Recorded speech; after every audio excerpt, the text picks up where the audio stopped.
This is the Parent Portal Show. Hey, welcome to the Parent Portal Show. Stephen Nold and Coach James Gumbert this morning. We're going to host your episode. And hey, Coach, we've got over 19,000 subscribers, real close to hitting 20. Matter of fact, I didn't even check this morning. We may have 20,000 people subscribed to us. What do you think of that? That's pretty incredible. I mean, holy cow, 20,000 people, and you're doing something that you love talking about and building community and culture. It's a blessing to be a part of something like this. You know, we really appreciate it. Subscribers certainly get notification. If you want, you hit that little bell and it'll tell you when we put new content out. And, you know, Coach and I could probably put new content out every single day right now. But certainly like this episode, if you think you get something out of it, we got a lot of fun things to cover today. Send us an email. We love the feedback, the comments, and the last thing is just word of mouth. Tell someone you heard about Stephen Nold and Coach Gumbert on the Parent Portal Show, and tell them they got to go listen to what we're all about. Hopefully there's some value that we can provide. At the end of the day, our goal is to bring this all back to parents and student athletes and try to help them make some decisions on their path onto college sports, if that's what they're going to do. And, hey, if they're just going to play youth sports and get the most out of it, hopefully we've got some advice there. Coach, we got a lot to cover today. We've got an article about Dion Sanders. Well, honestly, it's just an honest, candid interview from Dion Sanders on NIL. Dartmouth players are unionizing, so that's going to get interesting. I think it's gone down the path that there will be some pretty interesting results out of that. We also have payments to the college athletes in Utah that might be off limits to the public, according to HB 202. So that's going to be an interesting conversation. And then we got a little retribution going on.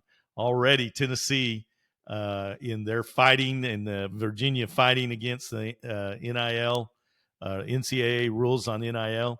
Some congressmen got involved in that and decided they were going to do an NCAA Accountability Act. And that's going to be an interesting conversation.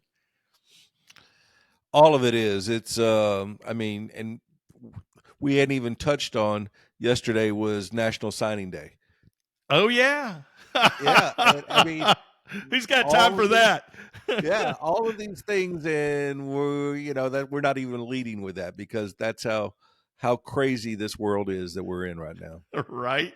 Well, and then to finish it up, we're going to talk about the NCAA and its dwindling power, and we're going to give out a top 10 list of top 10 key moments that led to where we are today. Bring your family together with a backyard game court from Sport Court of Austin. Moms love Sport Court because it's an active and safe place for the kids to gather. Dads love Sport Court because he gets to play like a kid again. Kids love Sport Court because all kids love to play. So give your kids a safe place to hang out and have fun.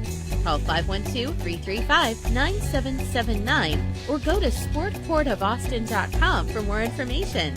If you build it, they will play. All right, Coach. So Dion Sanders on NIL. So I loved this is a little TikTok video that he did with the press. Was talking, one of those kind of down moments when he's just kind of chatting with, he's, if nothing else, that guy speaks his mind and he speaks truth as he knows it. And I appreciate that. I don't think he always gets it right, but in this case, I think he was dead on and very candid about it. And basically what Sanders talked about is he said what the public's perception and even the media's perception of NIL is not what you think it is. Definition of NIL is kids getting paid for their name, image, and likeness. He said, what we have right now is not NIL. What we have right now is that kids, the athletes, are getting collectives. Obviously the collectives are the ones that are writing the checks, but the collectives are equal to, he used a great metaphor. He said, when you take, you go to Sunday church and you take a collection plate and you pass it around and everyone kind of contributes in. He said that's what collectives are. Collectives are this collection plate that's being passed around with all the alums of a university. And these alums are throwing money in saying, yep, we want to get good kids. We want to make sure that we're spending money to get good kids. Well, the problem is then, so this big bucket of money, much bigger for some universities than others, but all this money kind of comes together, and then someone starts making some decisions. That's a little bit of that gray, dark area. Someone starts making some decisions about how much kid's going to get how much money, right? We got a big bucket of money. So how are we going to spend this on the kids coming in? So the problem with that, and the reason why that isn't NIL is a kid, an athlete getting paid for name, image, and likeness. So it's specific to a performance kind of expectation that kid is being paid for his name, image, and likeness. Well, that's not what is happening. First of all, they're doling out the money before name, image, and likeness is even determined.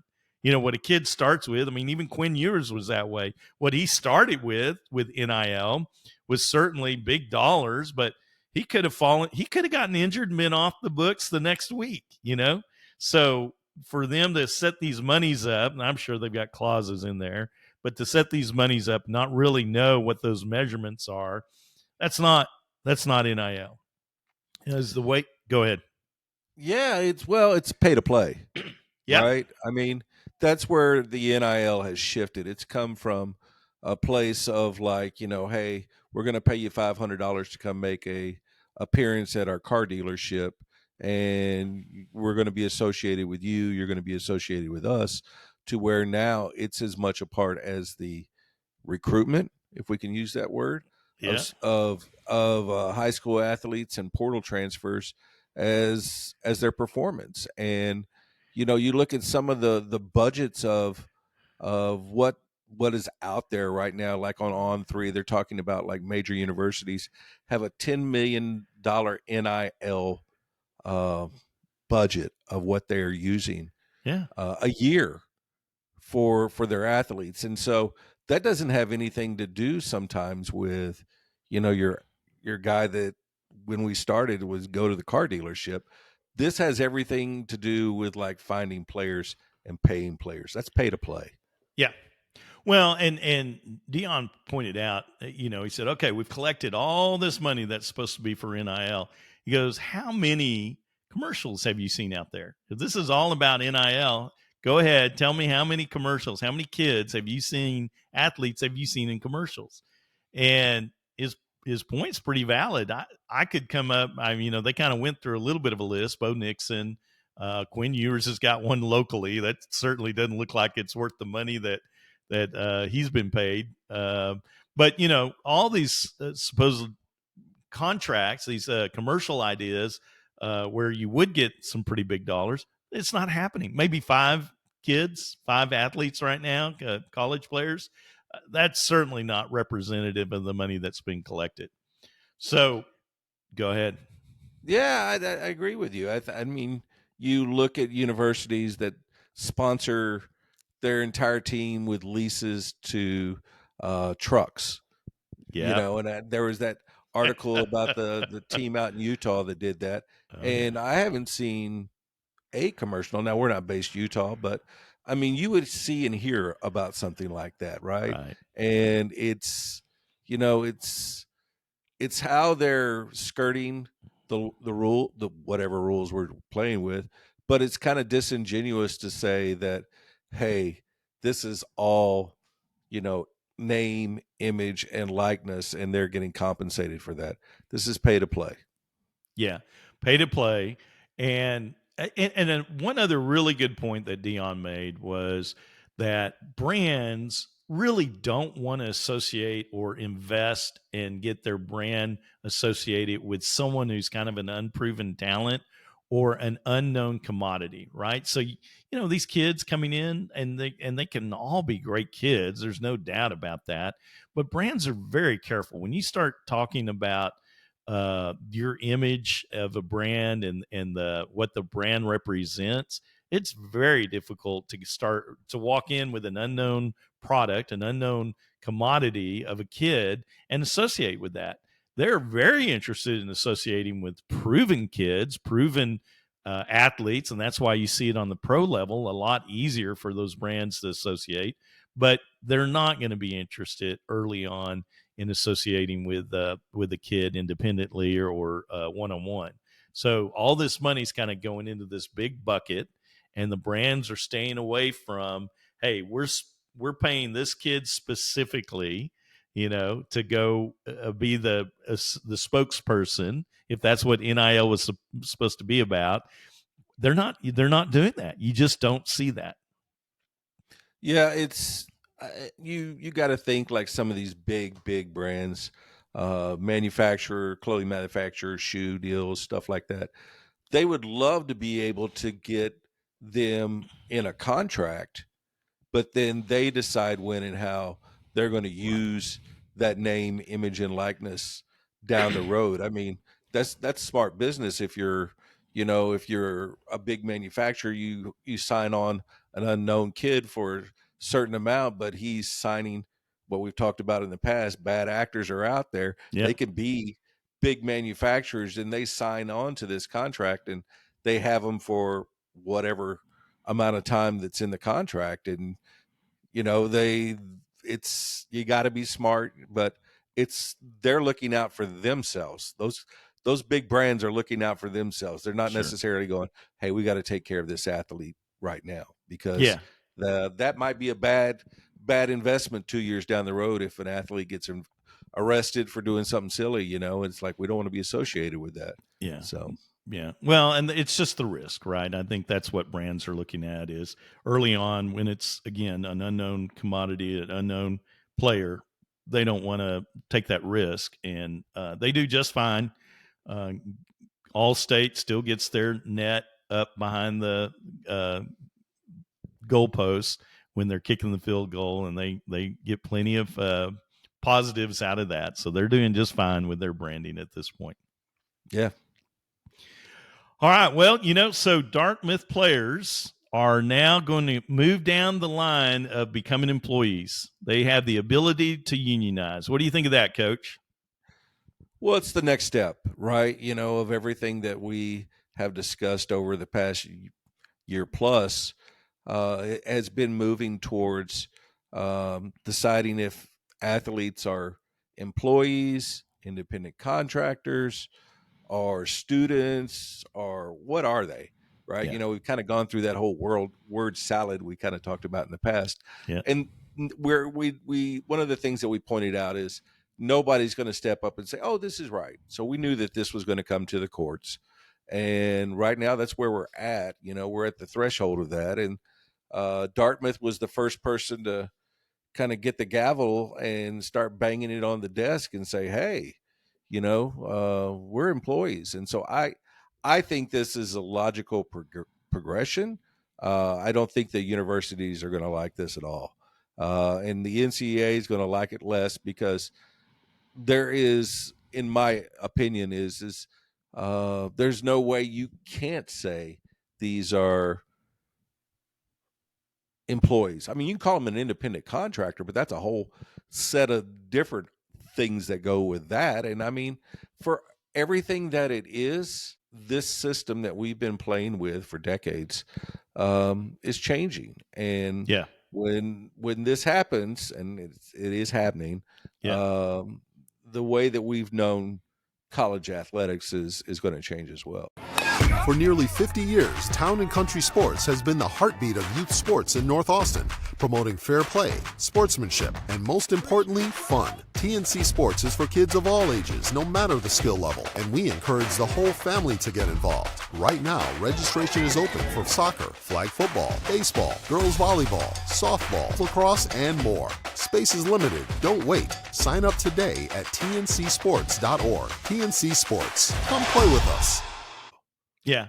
Well, and the first time was Northwestern football team back in 2014, or at least at that point was kind of the highest profile college program to try to unionize. And they were arguing that their players should be compensated, or were compensated, through scholarships, and that they had a right to bargain collectively.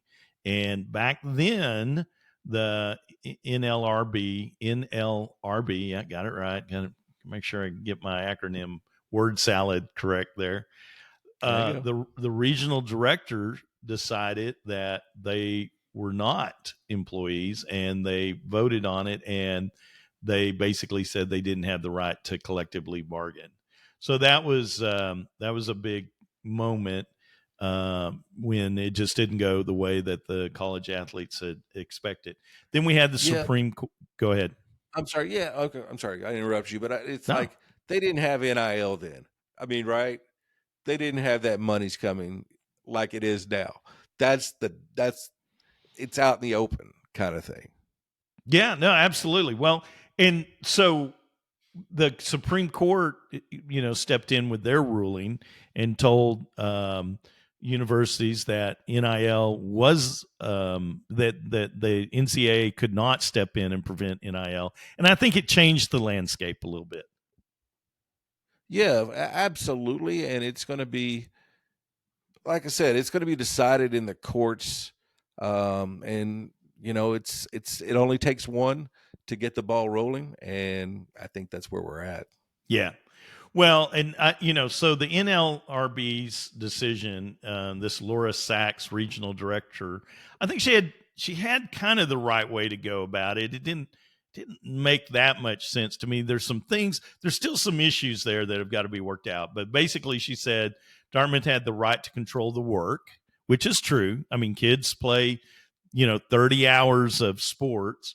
And so the team was kind of owning the control of the work. The team did work in exchange for compensation, like equipment and game tickets.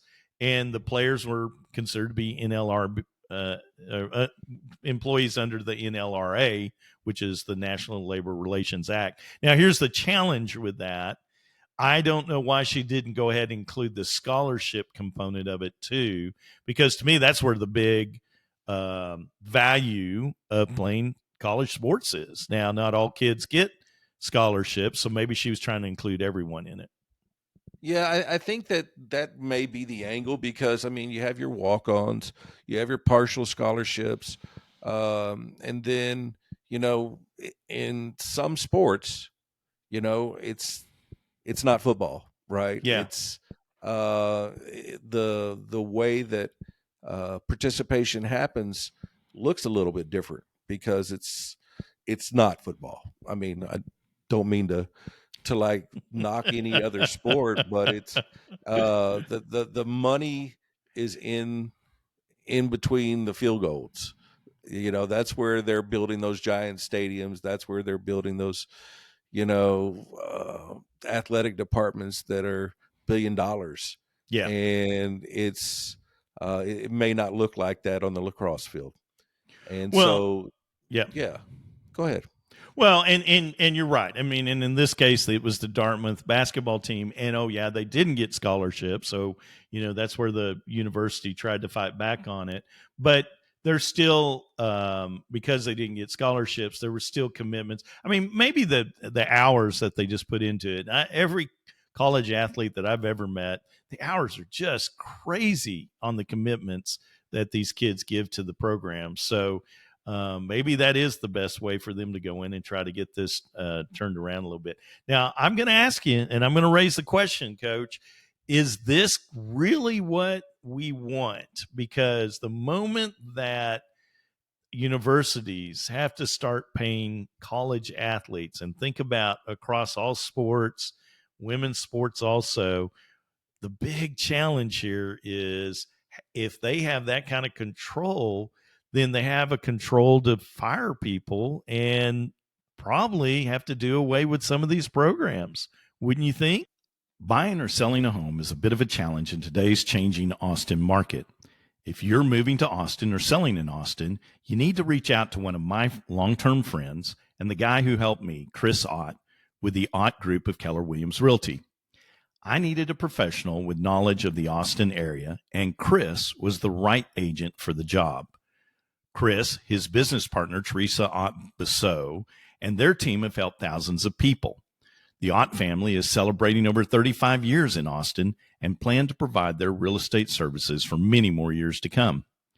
Their mantra is, your move matters, and that is what they focus on. Go to their website at theottgroup.com and get connected with professionals dedicated to taking care of you. That's TheOttgroup.com. You can also call 512-222-6881 or email them at info@theottgroup.com to get connected with them today. Let them know that Stephen with the Parent Portal Show sent you and start working on your next move. Yeah, well, I mean, as far as where it's heading and where it started, I don't think that when they got on the road to where we are now, they realized how many twists, turns, exit ramps, and dirt roads they were going to be on. And, you know, right now they're looking at something saying, well, we were supposed to go north, and all of a sudden we just went south, and we're nowhere near where we wanted to be. And the NIL, you know, for that end, for the athletes side of this, they just wanted to be compensated. You know, for using their name, image, and likeness. And now it's like, you know, you're paying to play, and then is that employees? And I don't think that that was probably in the equation for 99% of the people. There were probably actors out there that kind of could see the tea leaves and see where it might go, but that was the exception, not the rule in this. And as a result, you know, you're looking at something where the NCAA obviously doesn't know what to do with it. Doesn't. They don't. And so, you know, the athletes really don't care about what they want. The athletes want to be compensated, and that's really it. They're not looking to say, you know, former NLRB and, you know, and do these changes. They're just saying, hey, just pay us for what we're worth. And I don't think there was a lot of foresight. So, yeah. Well, and pay us for what we're worth. Boy, does that not raise a little bit of a challenge, right? So everywhere. What is, everywhere. Yeah. What is Quinn Ewers worth versus some unknown freshman who's going to sit on the bench for 3 years? And how do you figure out that pay scale? And, you know, do you ask for a raise, or how does this all work? You know, how's this going to, you know, and again, these things are issues and questions that can be resolved at some point in time.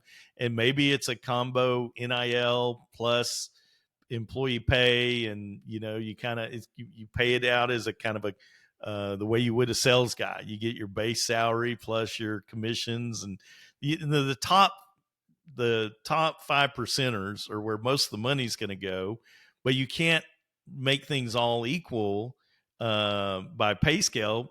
You know, you're going to lose the athletes that are really good. So I don't know. It's going to get interesting, Coach. It is. And, you know, we're just all in a place where the next few years, and that's where I think it plays out, is the next few years are going to see even bigger shifts in college athletics. You've seen prices rise from the dinner table to the pump, but Allstate agents are seeing ways to save you money on insurance. From starting a new policy to bundling coverage or even driving safely, Allstate agents know how to maximize your savings. They'll share their knowledge as they help you personalize your coverage. Because when it comes to seeing all the ways to save, Allstate agents do it best. Mike Hammer has over 35 years as an Austin area Allstate agent. Call 512-343-6994 or visit MikeHammer@allstate.com. Savings vary, subject to terms, conditions, and availability. Allstate Fire and Casualty Insurance Company and Affiliates, Northbrook, Illinois. This is the Parent Portal Show.